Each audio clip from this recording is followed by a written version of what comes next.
Hello students, good morning, and I'm Ms. Rukmani Shah. Welcome back to my video.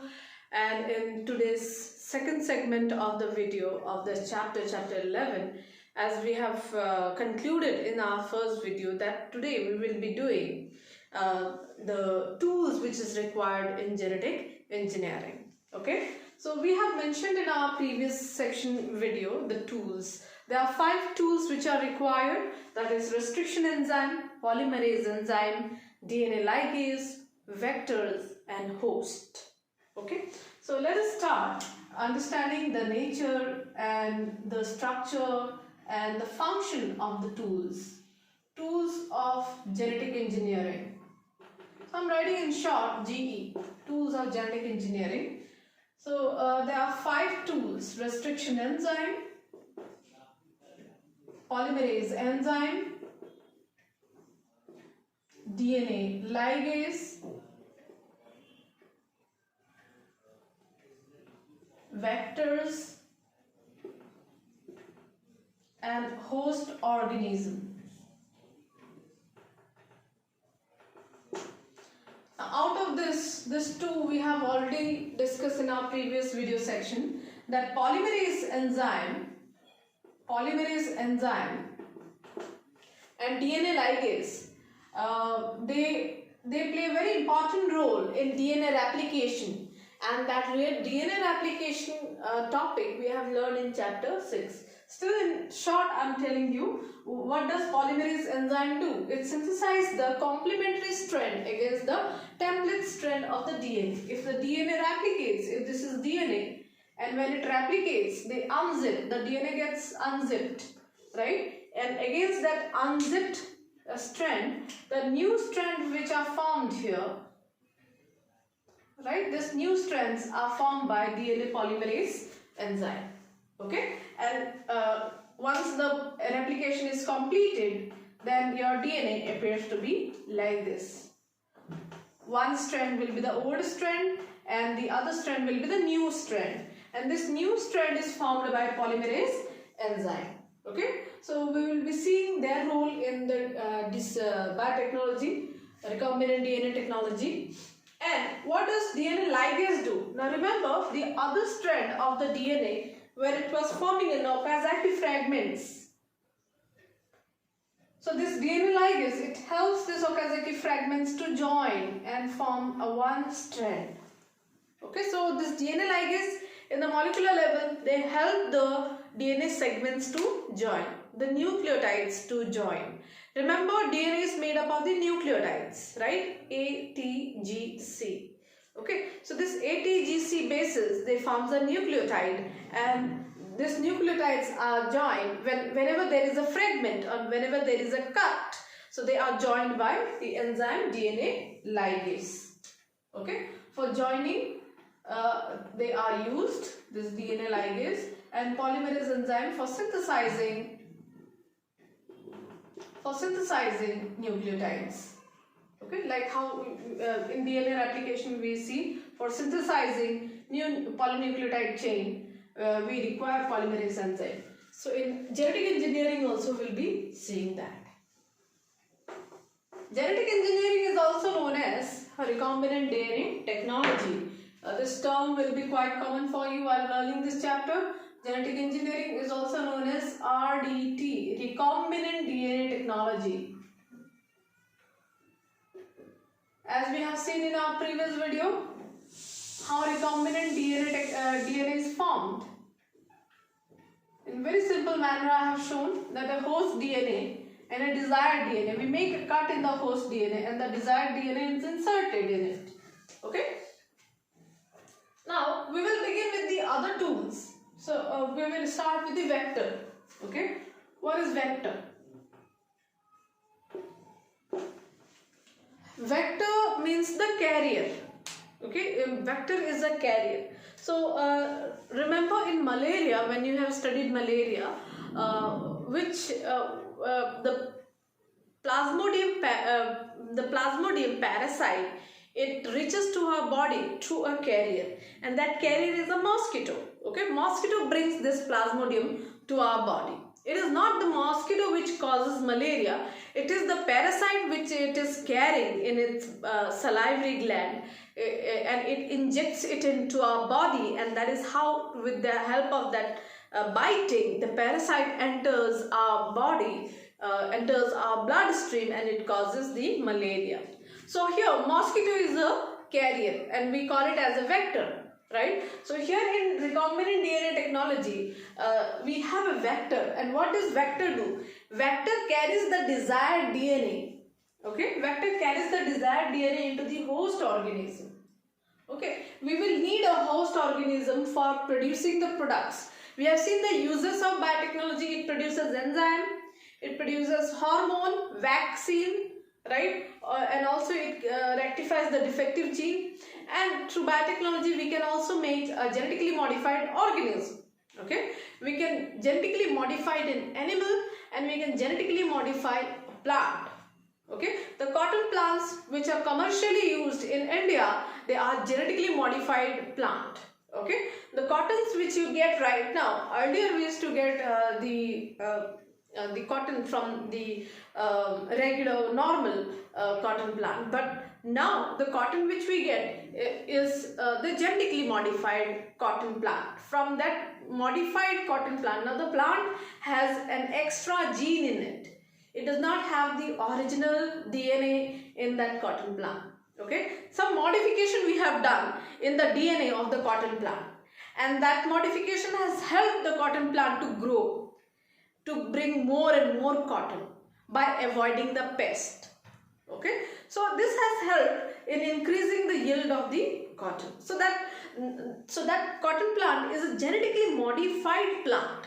Okay, so that also is done by the DNA technology. For obtaining a product or for modifying an organism, we will always need a host organism. Okay, so that host organism, it can be bacteria, or it can be animal cell, it can be plant cell. Okay, so all these are host organisms. So these vectors will insert the desired gene. The gene which is required by us to produce the product, or to modify a plant, or to modify an animal. Okay, so that desired gene is inserted inside this bacteria or inside this animal cell or plant cell through vectors. Okay, through vectors we insert this desired gene inside the host organism. And when in case of host organism, when it is bacteria, so mainly we obtain products. Okay, products such as vaccine, hormone, enzyme are produced by the bacteria when the host organism is a bacteria. So through vectors we insert the desired gene in bacteria and we obtain the products. And if the host organisms are animal cell and plant cell, through vectors we insert this desired gene into animal cell and plant cell, and we obtain genetically modified organism. Okay, so mainly we insert this desired gene in plant cell and in animal cell to obtain genetically modified organism. Okay, so for products we will use host organism bacteria. For obtaining GMO, we will use animal cell and plant cell as a host organism. So that is the role of host organism to give us a product, or to give us a genetically modified organism. Okay.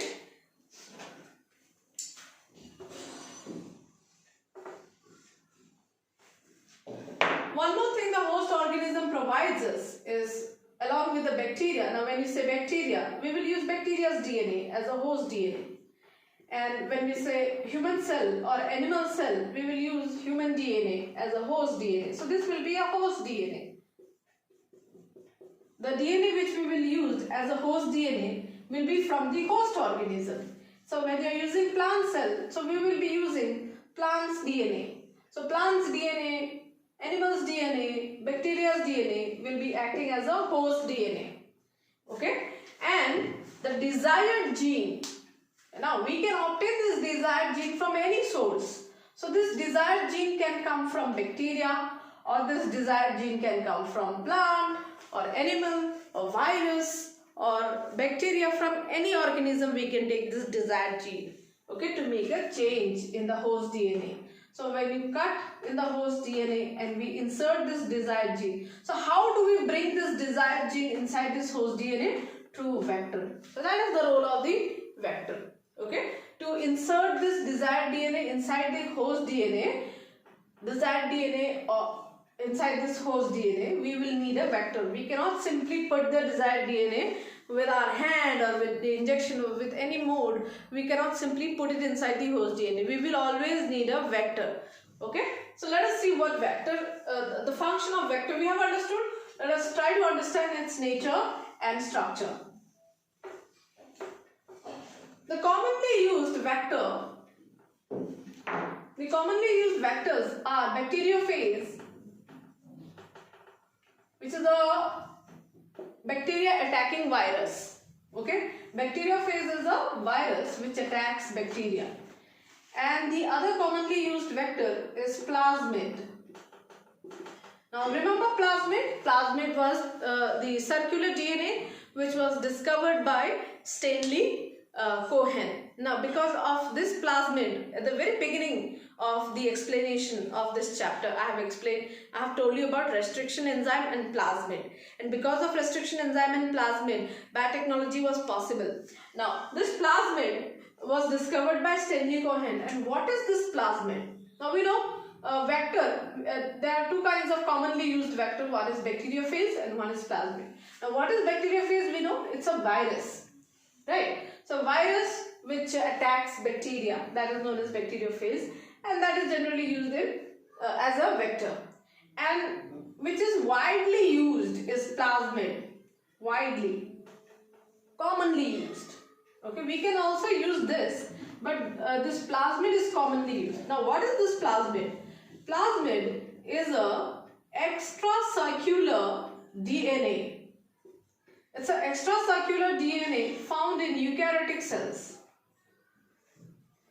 such as bacteria. Suppose, let me consider this to be as a bacteria. We know that bacteria has its own chromosomal DNA.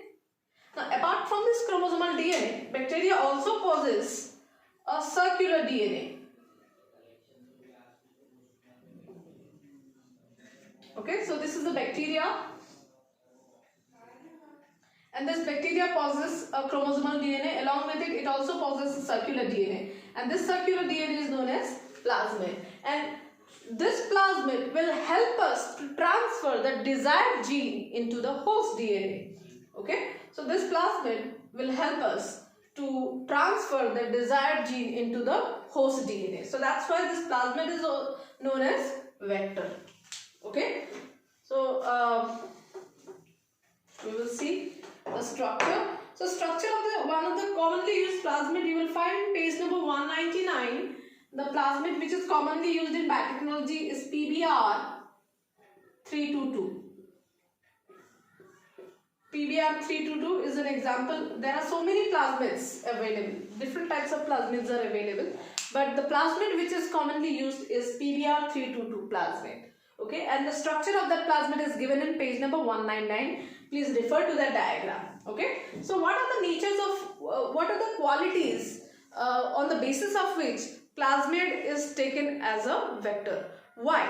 Because plasmid is, first of all, plasmid is easily, we can easily isolate plasmid from the bacteria. We can easily remove plasmid from here.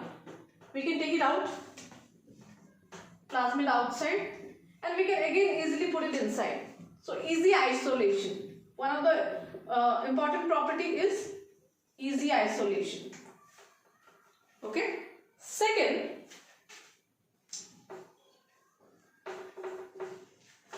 this plasmid has its origin of replication.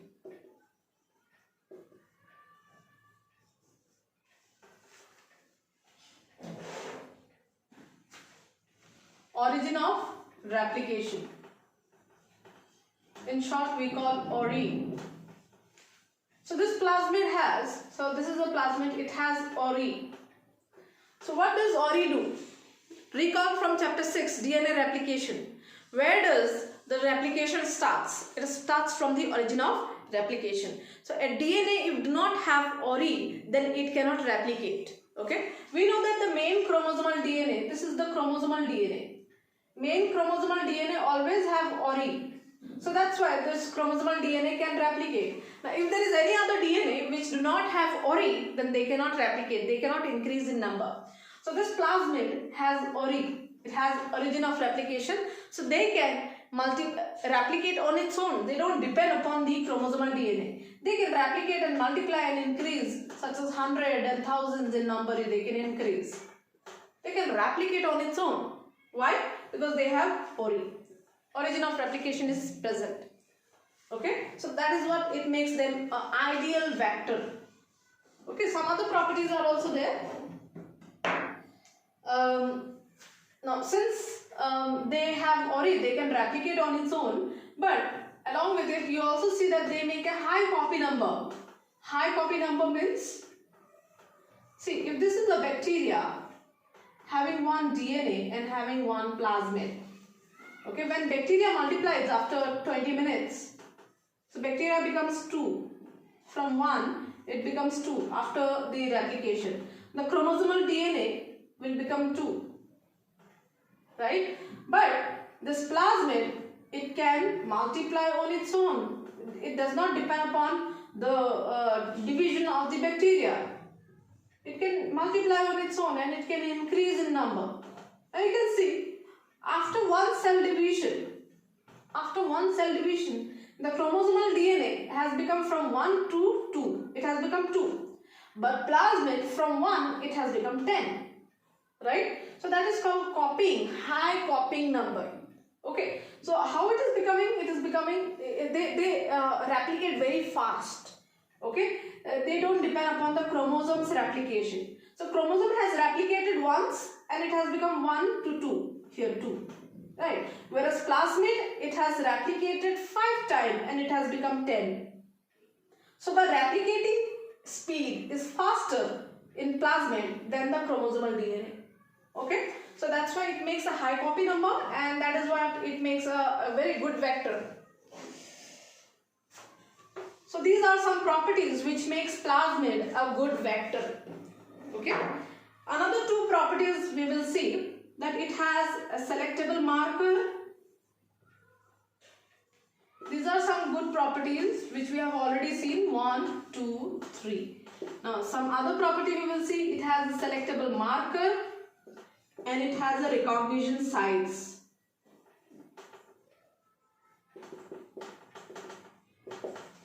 It has a recognition sites. So what are these? So we will see in page number 199, refer to the diagram of plasmid PBR 322. So in this plasmid you see it has a segment of gene which is referred to as TET-R, and then there is another segment of gene which is referred to as EMP-R. Okay, so this TET-R and EMP-R, they are what? They are selectable marker. Okay, they are selectable marker. The role of selectable marker we will understand later. Okay, while we will do the genetic engineering process, then you will understand the role of selectable marker. Right now you need to understand what is which part of the plasmid is known as selectable marker. This TET-R and EMP-R. So what is this TET-R and EMP-R? This is known as tetracycline resistant gene, and this is ampicillin resistant gene. So what is this tetracycline and ampicillin? Tetracycline is the name of an antibiotic and ampicillin is also a name of an antibiotic. Okay, so antibiotic resistant gene, that means this plasmid is present in a bacteria. Remember, this is a plasmid, and we know that plasmids are found in bacteria, right? And we know that bacteria can be killed by antibiotic.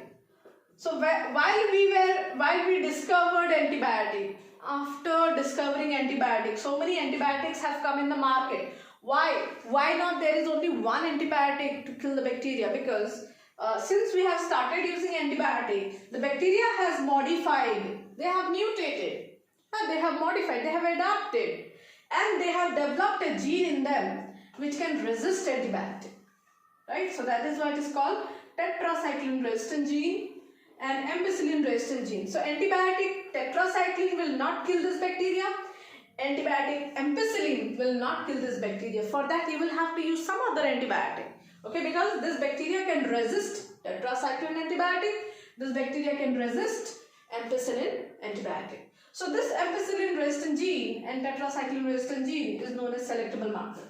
So remember, selectable marker, we will understand it in a better way when we will start the process of recombinant DNA technology, genetic engineering.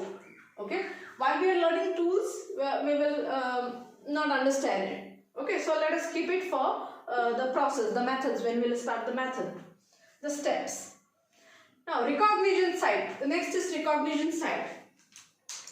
Recognition site is the site present in this entire segment of the DNA. This is DNA, circular DNA.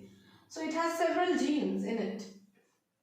And in this diagram you will see some letters are labeled against some point. Like this point in the tetracycline is labeled as BMH1, and this part is labeled as EcoR1.